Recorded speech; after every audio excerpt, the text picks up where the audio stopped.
হাদি হত্যার বিচার দাবিতে ফের উত্তাল রাজপথ। আন্দোলনকারীদের দমাতে টিয়ার শেল, জলকামান ও সাউন্ড গ্রেনেড ছুড়েছে আইনশৃঙ্খলা বাহিনী। এতে ইনকিলাব মঞ্চের সদস্য সচিব আবদুল্লাহ জাবের সহ অন্তত 15 জন আহত হয়েছেন। তাদের নেওয়া হয়েছে ঢাকা মেডিকেল কলেজ হাসপাতালে। এদিকে যমুনার সামনে সংঘর্ষের সময় গুলি ছোড়া হয়নি দাবি করে বিবৃতি দিয়েছে প্রধান উপদেষ্টার দপ্তর। এই বিষয়ে আমরা আরো বিস্তারিত জানবো। আমাদের সহকর্মীরা আমাদের সাথে যুক্ত আছেন। এই মুহূর্তে দেখতে পাচ্ছি শাহবাগ থেকে আমাদের সাথে যুক্ত আছেন ইজাজ শফিক এবং হোটেল ইন্টারকন্টিনেন্টাল থেকে যুক্ত আছেন মোহাম্মদ শফিক। আমরা ধাপে ধাপে আমাদের সহকর্মীদের সাথে যুক্ত হব। আমি শৌমিক আপনার কাছে শুরুতে যেতে যাচ্ছিলাম। আপনি তো দুপুরের পর থেকে সেখানে ছিলেন, তো পরিস্থিতি কখন দেখলেন যে খারাপের দিকে চলে যাচ্ছে এবং এখন সেখানকার পরিস্থিতি কেমন?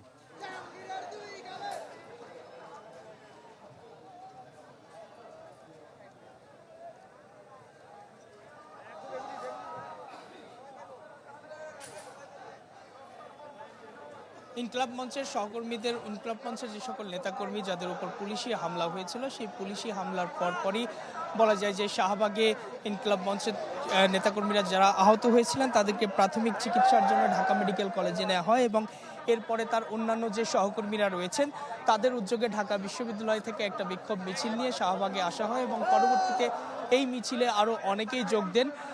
সন্ধ্যার পরে এটি আসলে শাহবাগ ব্লকেট কর্মসূচিতে রূপান্তরিত হয় এবং এই শাহবাগ ব্লকের কর্মসূচিতে আমরা দেখেছি বৈষম্য বিরোধী ছাত্র আন্দোলনে একটা ব্যানার ছিল।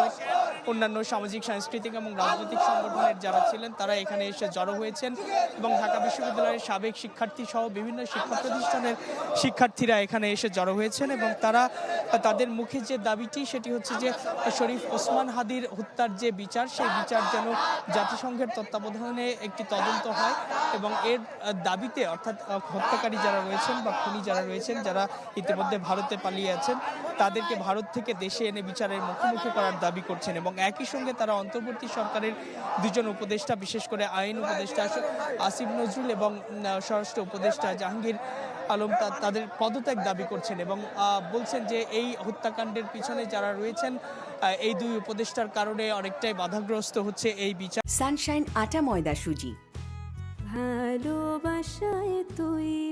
এবং তাদেরকে যাতে এই হত্যার বিচার যাতে সুষ্ঠুভাবে সম্পন্ন হয় সেজন্য তারা দেশীয় কোনো সংস্থার উপর তারা আর আস্থা রাখতে পারছেন না এবং অন্তর্বর্তী সরকারের কাছে তাদের দাবি যে কোনোভাবেই হোক জাতিসংঘের তত্ত্বাবধানে যাতে এই বিচারটি সুষ্ঠুভাবে সম্পন্ন হয় এবং সামনে যেহেতু নির্বাচন রয়েছে, সেই নির্বাচনকে যে সরকারি ক্ষমতায় আসুক সেই সরকার যাতে এই হত্যাকাণ্ডে সুষ্ঠু বিচার দাবি করে, সুষ্ঠু বিচারটি করে, সেজন্য তারা এই দাবি জানাচ্ছেন এবং সন্ধ্যা যত বাড়ছে আশেপাশে শাহবাগ ছাপিয়ে তাদের এই সমাবেশটা বিভিন্ন সড়কে ছড়িয়ে পড়ছে বলা যায়।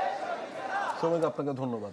আমরা মোহাম্মদ শফিকের কাছে যাব। শফিক, ইজাজ শফিক যেমনটি জানাচ্ছিলেন যে এখন শাহবাগের পরিস্থিতি অনেকটাই উত্তাল, আমরাও দেখছিলাম। হোটেল ইন্টারকন্টিনেন্টালের সামনে পরিস্থিতি আপনার কাছে যদি জানতে চাই, কি দেখছেন আপনি এই মুহূর্তে?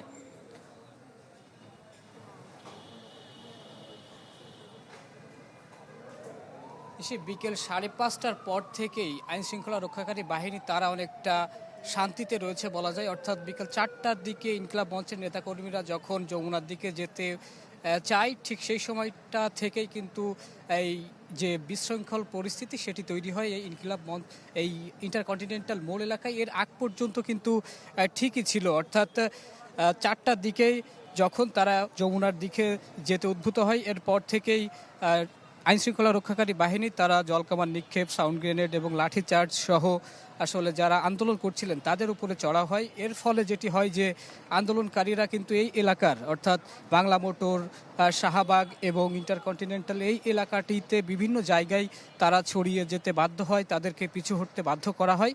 এরপর থেকেই 5টার পর থেকেই আসলে অবস্থা ইন্টারকন্টিনেন্টালের এখন পর্যন্ত শান্ত রয়েছে। পুলিশ যারা রয়েছেন, পুলিশ সহ আইনশৃঙ্খলা রক্ষাকারী বাহিনীর যেসব সদস্যরা রয়েছেন তারা সতর্ক অবস্থানে রয়েছেন, কোনো ধরনের অপ্রীতিকর ঘটনা যেন আরও না ঘটতে পারে।